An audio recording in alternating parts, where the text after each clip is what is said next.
La situation sécuritaire à l'est du pays préoccupe les participants au 42e sommet de la SADC tenu à Kinshasa. C'est le président angolais qui prendra la place de Félix Tshisekedi à la tête de la SADC en 2023. Ceci ressort des conclusions lues dans la soirée de mercredi.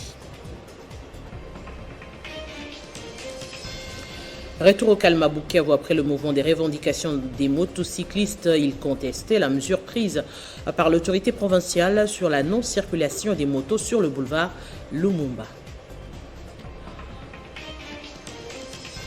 Exeta 2022, les résultats des candidats finalistes commenceront à être publiés ce vendredi. L'annonce est du ministère de l'EPST qui, par la même occasion, a annoncé les lauréats des 3 provinces éducationnelles. Vous les suivrez dans ce journal.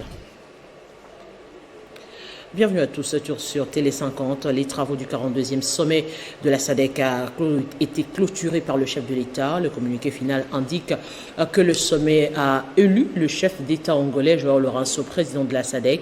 Il succédera au président congolais en 2023. La situation sécuritaire à l'est de la RDC a aussi retenu l'attention des participants qui ont manifesté leur inquiétude sur le non-retour de la paix à l'est de la RDC. Le sommet a félicité les pays contributeurs, des personnes à la mission de la SADC.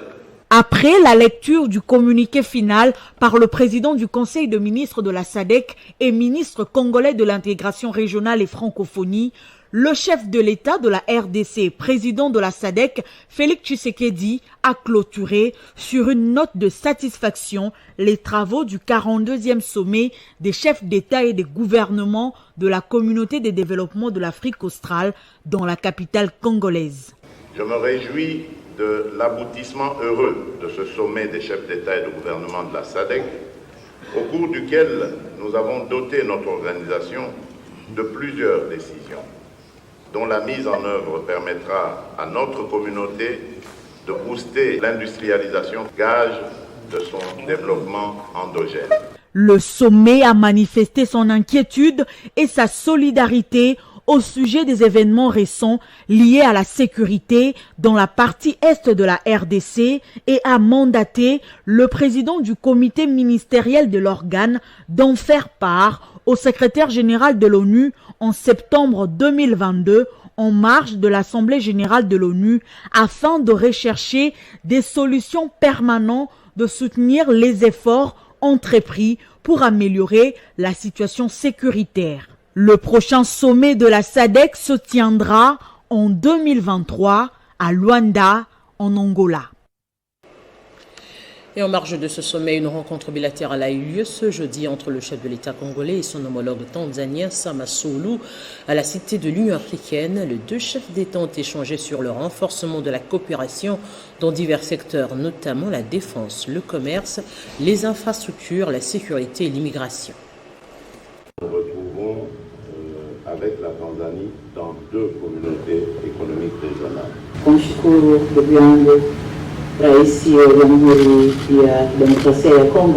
Les relations entre Kinshasa et Dar es Salaam sont au beau fixe.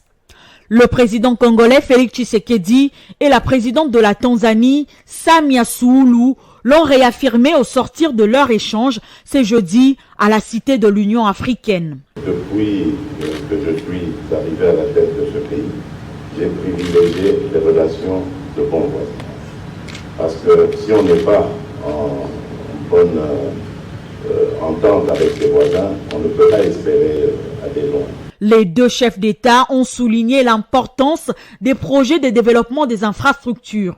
Et dans le cadre de la coopération dans le secteur financier, Félix Tshisekedi et Samia Suluhu ont noté avec satisfaction l'ouverture de la banque CRDB à Lubumbashi et un plan d'ouverture à Kinshasa. Le renforcement de la coopération dans d'autres secteurs d'intérêt commun, notamment l'éducation, la défense et la sécurité, ont été également évoqués. La rencontre d'abord entre les services de défense et de sécurité, le partage d'expériences, de renseignements, d'informations, tout ce qu'il faut pour qu'ensemble on fonctionne de manière à éradiquer la violence Donc tout ce que nous faisons là, c'est dans le but d'apporter la stabilité et la sécurité dans toute la région, afin de pouvoir se consacrer aux tâches auxquelles nous attendent nos populations et non pas se regarder en champ de faïence. La présidente Samia Suluhu a invité son homologue congolais à se rendre en Tanzanie à sa meilleure convenance. Forum international sur la sécurité, le ministre de la Défense y prend part à Moscou. Celui qui porte la voix des Congolais a évoqué la situation sécuritaire de la République démocratique du Congo. Gilbert Kabanda a saisi l'occasion pour solliciter l'accompagnement multiforme de la Russie dans la traque des groupes armés qui sévissent dans la partie orientale. Alors, quels sont les enjeux de cette relation RDC-Russie? Réponse dans cet élément. La conférence en Russie sous la sécurité à laquelle a pris part le ministre de la Défense congolais Gilbert Kabanda montrait-elle un nouveau tournant dans la sécurité dans l'Est de la République démocratique du Congo? Une question qui mérite d'être posée. Quand on sait que dans le contexte géopolitique actuel de la guerre de l'Ukraine, où le monde se redivise de nouveau en deux blocs, pro-occidental et pro-sino-russe, cette nouvelle position gouvernementale de la RDC est riche de significations. Tout semble faire croire qu'elle est étroitement liée à la non-condamnation claire du Rwanda par Anthony Blinken, qui a préféré renvoyer dos à dos la RDC et le Rwanda, tout en maintenant l'aide militaire américaine au Rwanda. Ce qui a fait comprendre à Kinshasa qu'il n'a plus grand-chose à attendre de l'oncle Sam pour stopper les chaos sécuritaires dans sa partie orientale. Ce virement de Kinshasa, qui a voté en faveur des sanctions de l'OTAN contre la Russie, ne laissera personne indifférent dans l'actuel croisement des fers entre Washington et Moscou. Ce qui est sûr, c'est qu'on s'achemine lentement mais sûrement vers la fin du mensonge international sur la guerre dans l'Est de la RDC et vers la nécessaire recomposition des alliances. La seule grande inconnue dans ce nouveau paysage politique reste la réaction de ces puissances qui, depuis février 1885, ont toujours considéré le Congo comme leur précaré, imprégnable en raison de sa position géostratégique et de ses nombreuses ressources minières pour le fonctionnement de leurs industries de pointe. Le Mali, la Centrafrique s'étaient décidés et aujourd'hui la RDC est sous la voie d'une nouvelle recomposition. Je le disais en titre, le calme est revenu dans 3 communes de la ville de Bukavu où quelques motards avaient érigé des barricades sur la chaussée pour contester la décision prise par les autorités provinciales leur interdisant de circuler sur le boulevard Patrice Emery Lumumba. Une décision prise par la police de circulation routière et saluée par la population locale après des cas récurrents d'accidents et de morts d'hommes. Nous sommes sur les boulevards emblématiques Patrice Emery Lumumba qui s'est réveillé avec une nouvelle architecture liée à l'interdiction de circulation des motos sur les boulevards qui portent le nom de notre héros national, Patrice Emery Lumumba. Depuis le cabinet du gouverneur des provinces situé à La Botte, dans la commune d'Ibanda, jusqu'à la frontière Ruzizi Ier qui sépare la RDC et le Rwanda, aucune moto ni tricycle n'est autorisé à se retrouver le long de cette artère principale où les cas d'accident étaient devenus monnaie courante. Les habitants de la ville saluent l'application de la dite mesure du gouverneur Théo Ngwabidje qui veille à la protection de ses administrés. Pour eux, la non-circulation des motos et tricycles vont limiter le nombre d'accidents dans lesquels ces engins s'étaient tristement illustrés sur l'artère principale. Bukavu ressemble à une belle ville. Ce sont donc les motards qui orchestraient les désordres. Nous sommes contents de voir le gouverneur prendre la situation à main. Dans la journée, devant les responsables des mouvements associatifs des motocyclistes, le gouverneur Théo Ngwabidje Kassi a réitéré la mise en œuvre de cette mesure dont l'application doit être stricte. Les motocyclistes dans la ville de Bukavu, ils sont autorisés de travailler convenablement, sans entrave. Les motocyclistes sont seulement interdits d'emprunter la route principale, c'est-à-dire l'avenue Patrice Emery Lumumba. À la brasserie, à Panzi et à Kadutu, quelques motards ont placé les barricades sur la route et la police a rétabli l'ordre. Rien à voir donc avec un quelconque empêchement du déplacement de Denis Mukwege. Exeta 2022, les publications des résultats vont débuter ce vendredi. Aujourd'hui, le ministre de l'EPST Tony Mwaba, dans un communiqué officiel, publié les noms des lauréats pour les 3 provinces éducationnelles. Dans le Haut-Katanga 1, c'est Kaïta Moine Luc en commercial et gestion au sein de l'Institut Kitumaini. Chopo 1, nous avons Zamayo Ndodi Fred en sciences du collège Maïlé. Et Sud Kivu 3, c'est Monsieur Mpumwa Mukabe en nutrition au sein du lycée Yano. Eh bien, les futurs étudiants sont appelés à la retenue lors de la publication des résultats. Dans la province de la Chopo, le siège de la mutuelle de santé des enseignants est désormais opérationnel. La cérémonie de son inauguration a été présidée ce jeudi par la vice-ministre de l'EPST qui a dans son mot rassuré quant à la prise en charge du coût de soins médicaux des enseignants dans cette province. La coupure du ruban symbolique par la vice-ministre de l'EPST marque les débuts des activités de la mutuelle de santé des enseignants dans la province de la Chopo. Pour Aminata Namassia, cette cérémonie s'inscrit dans la droite ligne de la vision du chef de l'État qui tient à l'amélioration des conditions sociales et sanitaires des enseignants. Laissez-moi vous dire d'emblée ma joie de voir à travers cette inauguration et ces lancements d'activités de la mutuelle de santé des enseignants s'est concrétiser la vision de son Excellence M. Félix Antoine Tshisekedi Tshilombo, président de la République, chef de l'État, qui est celle de l'amélioration des conditions sociales et sanitaires de l'ensemble de la population de la République et des enseignants et leurs dépendants en particulier. La cérémonie de ces jours qui s'inscrit dans le cadre de l'extension de la MESP dans toutes les provinces de la RDC accompagne et matérialise à juste titre la politique du gouvernement de la République, celle de la mise en œuvre de la couverture santé universelle d'une part, et d'autre part celle de la gratuité de l'enseignement primaire. En outre, la vice-ministre de l'EPST, Aminata Namassia, se dit optimiste quant au déploiement de la MESP dans les autres villes et provinces restantes de la République démocratique du Congo. Il faut noter que la mutuelle de santé des enseignants a été créée pour permettre aux enseignants de l'EPST à travers toute la République de bénéficier de soins de santé de qualité à la hauteur du grand travail qu'ils abattent. L'actualité sur la régie des eaux, la population quinoise souffrira de moins en moins de pénurie d'eau. Le président du conseil d'administration en intérim de la régie des eaux, Damis Moukana, a été à la tête d'une forte délégation composée des directeurs généraux. Il a inspecté l'usine de Lembaïmbou fin prête avant son inauguration par le chef de l'État. Le calvaire de quinoa en matière de dessert en eau verra peut-être le bout du tunnel dans les jours à venir. En raison de l'avancement de travaux de cette usine à une vitesse de croisière, voilà qui constitue la joie du SA de la Régie des eaux. Ce ne peut être que le sentiment de joie.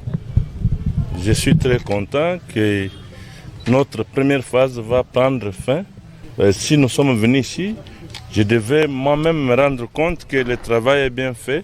Il s'agit ici de la finition de la première phase de travaux en attendant les 2 autres. La population congolaise doit espérer que la difficulté d'eau appartiendra au passé dans un avenir proche. La Régie des eaux, c'est leur patrimoine. L'eau qui est préparée, vous avez vu vous-même les circuits, combien de produits chimiques nous utilisons. Ils doivent nous faire confiance, payer nos factures. Et nous aussi, réciproquement, nous allons toujours leur fournir de l'eau. À l'étape où sont arrivés les travaux, il est plus que temps que le chef de l'État vienne procéder à l'inauguration, estiment les directeurs pays de la Régie des eaux. Que tout se passe correctement. Il n'y a pas d'inquiétude à avoir. Comme on l'a dit, les essais sont en train de se faire. La population a déjà notre eau. Donc c'est une confirmation. Le président ne fera que confirmer cela officiellement et politiquement. Pendant il d'informer les essais sur le fonctionnement de cette usine qui produira 35 000 mètres cubes d'eau par jour. Et pour cette première phase, plus de 5 000 consommateurs sont ciblés. Au final, soit dans sa 3e phase, Lembaïmbou produira 20 000 mètres cubes.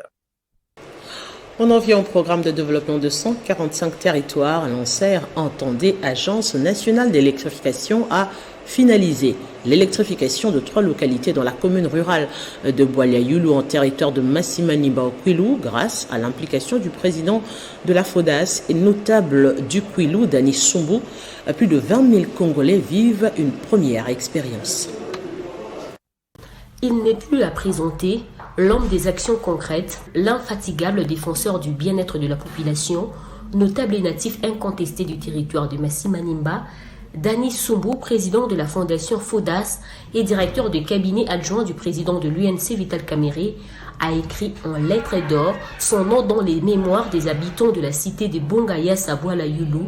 Pour la première fois de l'histoire, les compatriotes de cette cité ont vu jaillir la lumière. Fidèle à la vision du président de la République, Félix Tshisekedi, et grâce à la mise en œuvre technique de l'ANSER, Dani Sumbu a gagné les paris de la matérialisation du projet d'électrification de la cité de Bongayas à Boalia-Yulu, facteur essentiel de tout développement dans les milieux ruraux.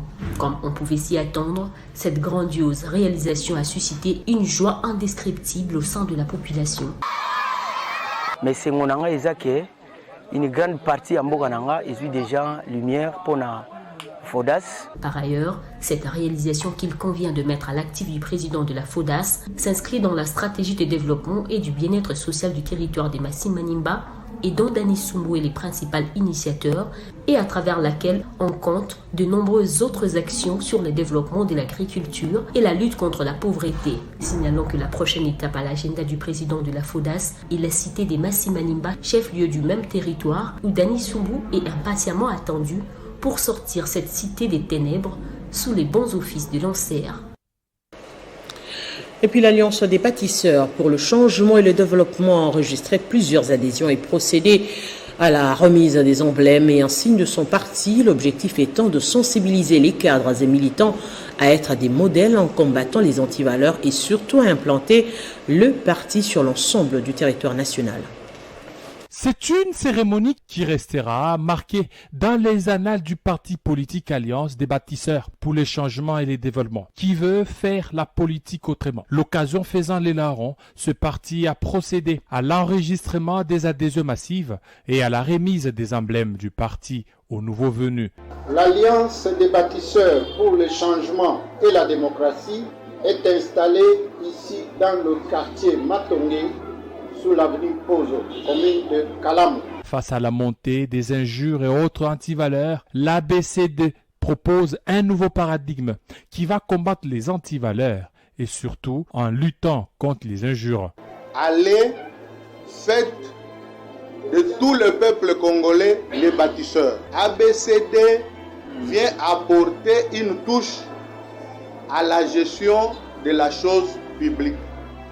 C'est ainsi que nous disons ABCD gérer autrement.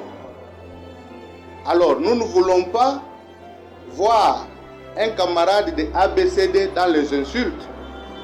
Non, ça, ce n'est pas faire autrement. Sinon, nous allons faire la même chose que les autres qui ont déçu le pays. Le secrétaire général du parti a exhorté tout cadre militant à œuvrer pour que l'ABCD soit un parti de véritables bâtisseurs sur l'ensemble du territoire national.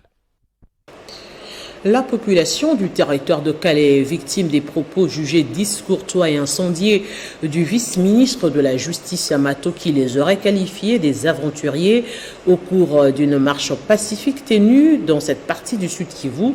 La population exige des excuses publiques à elle et aux autorités provinciales. Ils étaient des centaines à avoir manifesté à Calais. Hommes, femmes et vieux citoyens sans emploi, tous dans la rue, sifflés sur la bouche, scandant des chansons demandant réparation auprès du vice-ministre de la Justice, Amato Bayubasire, qui aurait qualifié des habitants de Calais des aventuriers. Sur leur calico, porteur de plusieurs messages, l'on pouvait lire « INC doit tirer au clair les propos désobligeants de leur haut cadre Amato Bayubasire et présenter des excuses publiques à la population du territoire de Calais. » Cette marche est partie du centre d'Iossi jusqu'au bureau du territoire où un mémorandum a été lu. La population de Calais exige ce qui suit à l'honorable Vital Kamerhe de se désolidariser avec les discours de M. Amato Bayubasire Mirindi en l'exigeant de présenter des excuses solennelles au mois Michocho, chef de la chefferie de Boavu. L'administrateur du territoire qui a réceptionné ces mémos a promis de transmettre acquis des droits. Je pense que le document va arriver et l'auteur va faire ce qu'il faut faire pour que le calme puisse revenir. Le manifestant affirme que la population de Calais est très pacifique et leur territoire a produit et continue à produire des élites qui contribuent au rayonnement de la province du Sud Kivu en particulier et au développement de la RDC en général.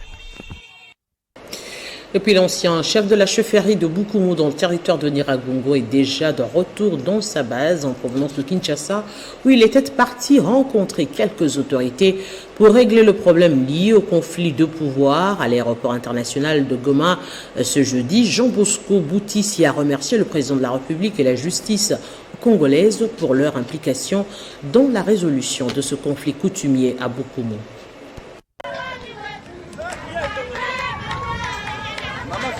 Ce sont les membres de la famille régnante, les gardiens des coutumes et une couche de la population du territoire de Nyiragongo qui ont réservé un accueil chaleureux au Mwami Jean Bosco Boutiti Bigirwa en provenance de Kinshasa. Sous tambour battant, l'ancien Mwami de la chefferie de Bukumu et sa population ont pris la direction de la cour royale de Bouimba dans le territoire de Nyiragongo où Jean Bosco Boutiti s'est adressé à tous ses habitants. Dans son message, il a remercié le président de la République et la justice qui continuent à s'impliquer dans la résolution du conflit coutumier dans la chefferie de Bukumu. Il a également demandé à toute la jeunesse de son entité de faire confiance en son armée et de ne pas collaborer avec l'ennemi de la paix. Ce que je peux dire à la population de Bukumu est que le problème est fini. Les autorités vont descendre sur place pour régler définitivement ces conflits. Je remercie le président de la République, Félix Antoine Tshisekedi Tshilombo, Fatih Beton et la justice qui fonctionnent conformément à la vérité. Notons que dans sa mission effectuée dans la capitale congolaise, le Mwami Jean Bosco Boutiti a échangé avec plusieurs autorités du pays sur de grandes questions importantes de la chefferie de Bukumu. C'est notamment la sécurité et le développement de cette entité. Cérémonie d'installation des bases dans 2 quartiers de la commune de Katuba, Lubumbashi, dans la province du Haut-Katanga, au nom de la FDC au Katanga. Henri Depol Igbabi, initiateur de FIADEC, a sensibilisé la population de ce coin à soutenir la vision du chef de l'État. Pas une parcelle sans la FDC, pas une famille sans FIADEX, tel est l'objectif à atteindre à l'horizon 2023. Le week-end dernier n'a pas été des tout repos pour Henri Depol Igbabi, initiateur et promoteur de la fondation qui porte son nom. Accompagné d'un comité restreint de la délégation de la fondation Igbabi, avec Dieu nous ferons des exploits FIADEX en sigle, il a une fois de plus procédé à la double cérémonie d'installation de base respectivement au quartier Kisanga Kisima Tchakwiza et au quartier Luluabour dans la commune de Katuba à Lubumbashi. C'était une forte mobilisation sur les 2 sites ayant forcé l'admiration du fondateur à l'endroit de Sylvain Chidime et son équipe pour le travail abattu. Cette série d'activités s'inscrit dans la logique de ratisser l'arche en faveur de la réélection de Félix Antoine Tshisekedi aux élections de 2023. En sa qualité de secrétaire général adjoint en charge des relations avec les institutions au sein de l'AFDC, parti politique cher à Modeste Bahati Lukwebo, Henri Depol Igbabi, coordonnateur adjoint de l'Union sacrée de la nation au Katanga, a sensibilisé l'assistance à soutenir la vision du chef de l'État incarné en province par Jacques Kiaboula et au respect des institutions établies. Fondation Igbabi AFDC choye Tunifachi Comme dans les précédentes cérémonies d'installation de base FIADEX qui se poursuit jusqu'à l'intérieur de la province, Henri Igbabi a par une enveloppe consistante appuyé les caisses de microcrédits rotatifs des membres. Par la même occasion, les églises visitées ont été appuyées en matériaux de construction et quelques puits d'eau potable seront bientôt forés à la grande satisfaction des communautés. La Convention des démocrates chrétiens rénovés, parti politique cher au sénateur Jean-Philibert Mabaya, poursuit son implantation à travers le pays. À l'étape du Congo central, il a implanté le bureau de ce parti politique dans la ville de Goma.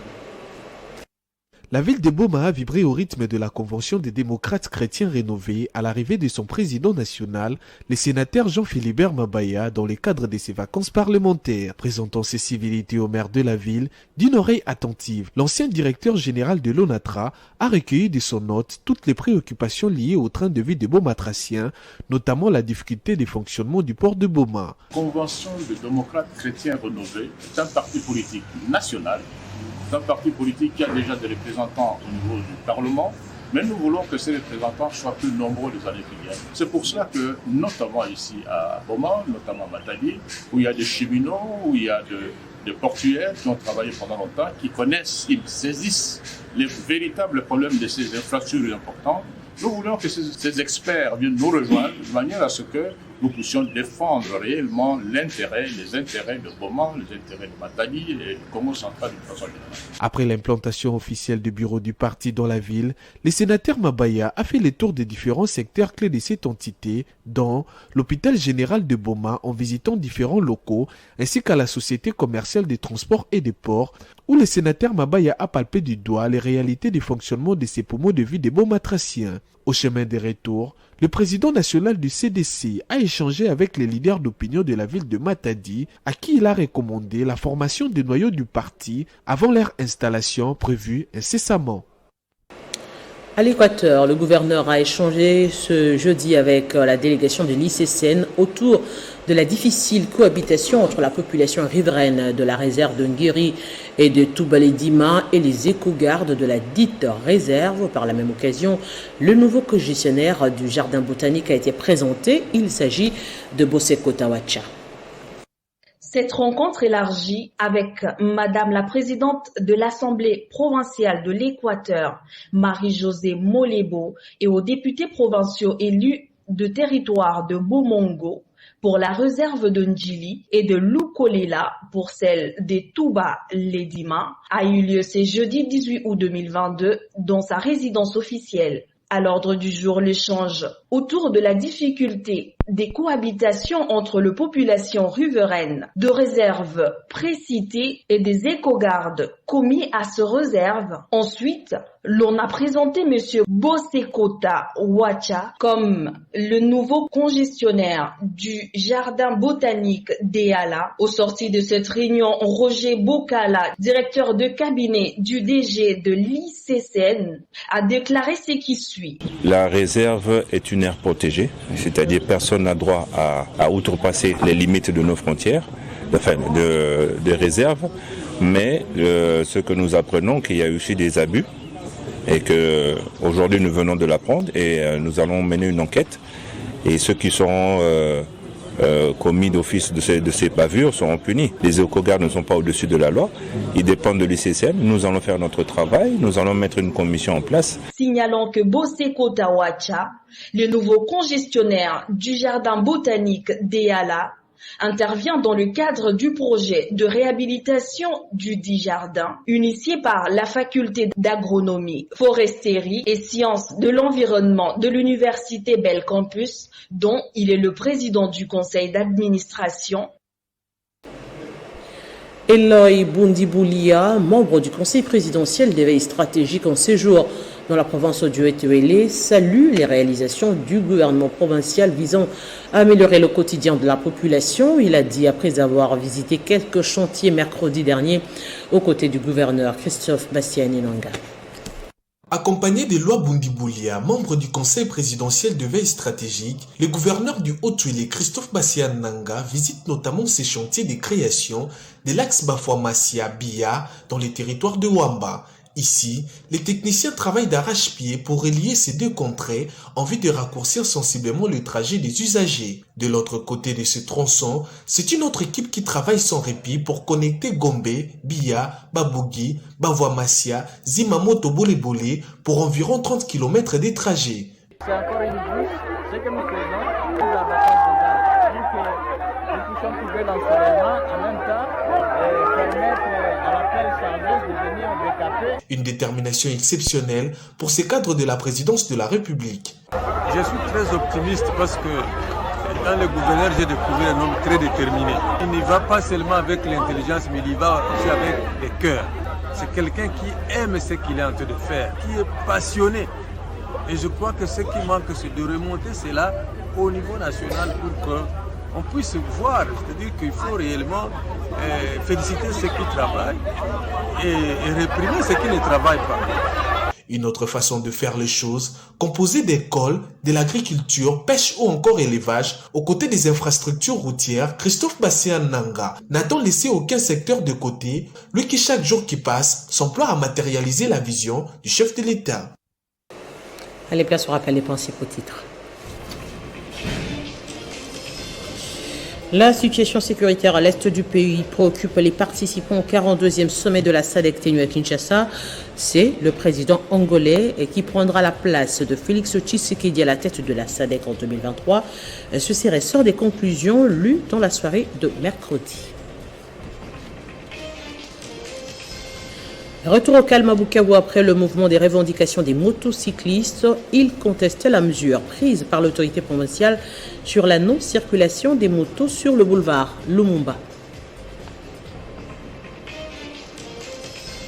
Et puis Exeta 2022, les résultats des candidats finalistes commenceront à être publiés ce vendredi. L'annoncé du ministère de l'EPST qui par la même occasion a annoncé les lauréats des 3 provinces éducationnelles. Vous les avez suivis dans ce journal. Eh bien, vous l'avez compris, ce journal est complètement terminé. Merci de votre fidélité. L'actualité reste en continu sur votre chaîne.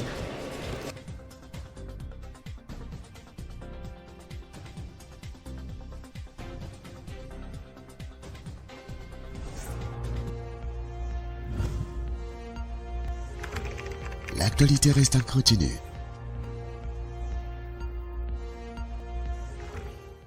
Au lendemain de votre élévation à la présidence de la SADC, c'est avec un plaisir particulier que nous tenons à vous adresser nos très sincères félicitations. En vous choisissant pour les représenter, vos pairs ont rendu un hommage légitime à vos qualités personnelles de sagesse et de hauteur de vue, ainsi qu'au rôle actif que la République démocratique du Congo joue de longue date en faveur de l'intégration africaine et de la paix. Ils ont également rendu hommage à vos efforts mondialement reconnus en matière de gouvernance démocratique et de respect de l'état des droits. À l'heure où la RDC fait face à l'agression des forces armées rwandaises soutenues par les forces terroristes du M23, les hautes responsabilités dont les chefs d'État africains de la SADC vous ont investi illustrent avec éloquence le chemin parcouru par la RDC sur la voie de la paix et du développement sous votre leadership éclairé. Nous formulons les vœux les plus chaleureux pour le plein succès de votre délicate mission qui commence alors que tant de défis menacent la paix et la stabilité du continent africain, notamment les pays de l'organisation sous-régionale qui est la SADC, désormais conduite par votre Excellence. Soyez rassurés de la confiance et de l'appui des forces politiques et sociales alliées à l'UDPS, FPAU en sigle, au cours de votre mandat à la tête de la communauté de développement de l'Afrique australe.